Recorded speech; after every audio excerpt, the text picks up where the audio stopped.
All right, what's up? I happen to be at my Chinese school today, and I just met a new Chinese student who's in my city, Chengdu, and we're actually going to get some food right now.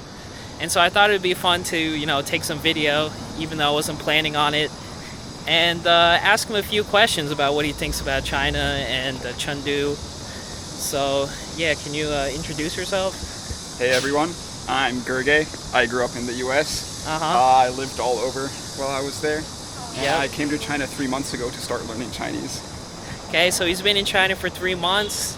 He said he was in Chicago before, and then he just decided to come to China to learn Chinese. Yes, it was a very spur of the moment decision. So what do you think so far? What's your experience, or anything that's on your mind? I mean, anybody who comes to China from like the outside, there's going to be a number of things that like wow them. Like one, the infrastructure here is crazy.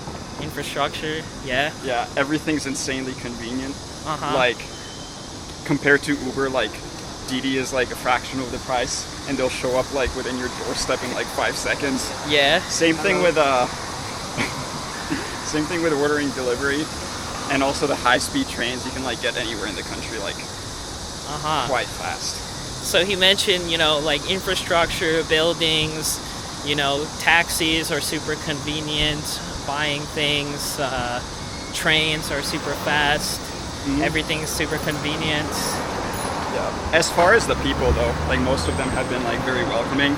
A lot of them are very happy if you're like putting an effort to learning Chinese, which is not the same case with other languages where, if somebody doesn't know how to speak like good English and they come to America, like you're going to be annoyed with them. You're going to expect that they would have learned, but Yeah, people would be like, why don't you know English? Why can't you speak English? But here, if you're learning Chinese, if you're trying to speak Chinese, a lot of people would like even, praise you. They'd say like, you're doing a good job, right?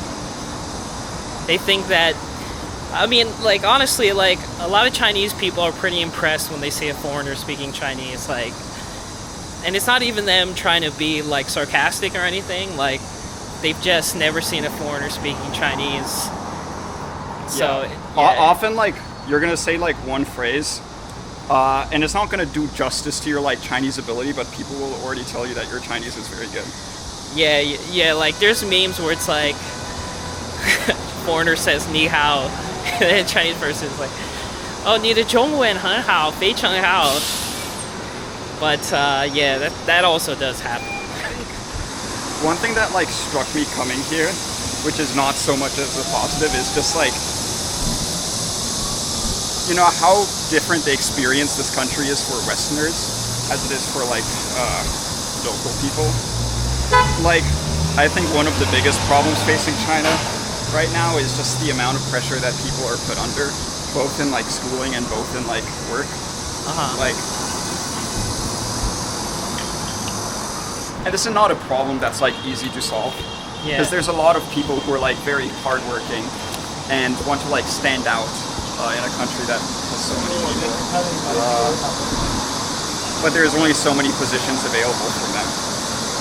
Yeah, so whereas in other countries, like in America, there's like a lot of people who just like don't give a shit, and so the amount of like people competing for success in like a certain thing is like pretty small.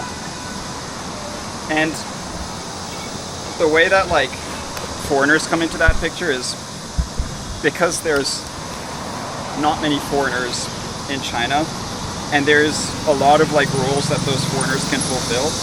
Foreigners will be treated like very well in the workplace. They're gonna have like a lifestyle, if they live in China and work in China, that like most Chinese people like can't have, and also a salary.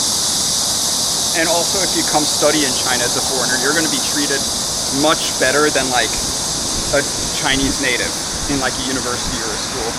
And this is somewhat of like an uncomfortable like thing that for me to deal with. Although I'm not going to complain, because I'd rather be in this position than be on the other side of it. So. Wait, so it's uncomfortable for you to... It's uncomfortable for me to be treated better. Be aware of the fact that I am being treated better.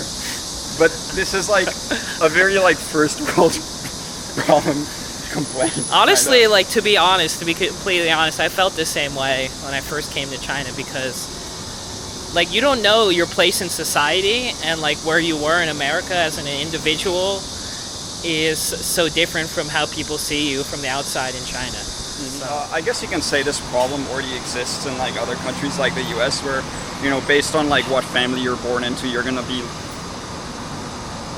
like, if you're rich or poor, your life is gonna be better or worse. But like in China, it's like based on whether you're a foreigner or not a foreigner. So yeah.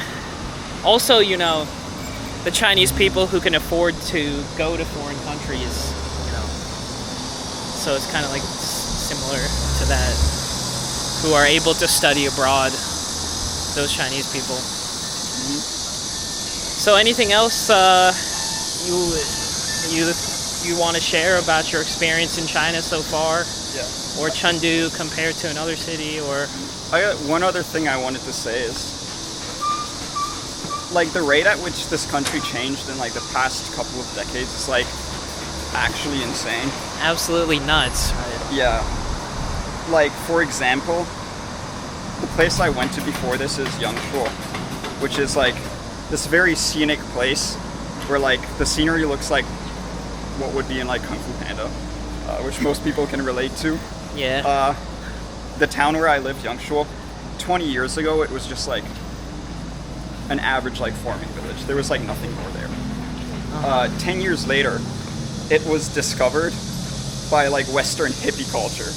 And so there was just like this wave of like hippies that would like come into Yangshuo, decide to live there, and they would just like spend their time like lounging around, like smoking weed, like just basically that. And then 10 years after that, once like domestic tourism in China like actually took off, like that area became like extremely developed for like domestic tourism. Yeah. So that like all the Chinese tourists like came in and just like displaced the hippies. Yeah. Although there were still a few of them that were like left over from like those days when like it was mostly inhabited by peasants and like Western hippies. So, but yeah, that place alone was just like 3 different places in like the last 20 years, which I find like really amusing.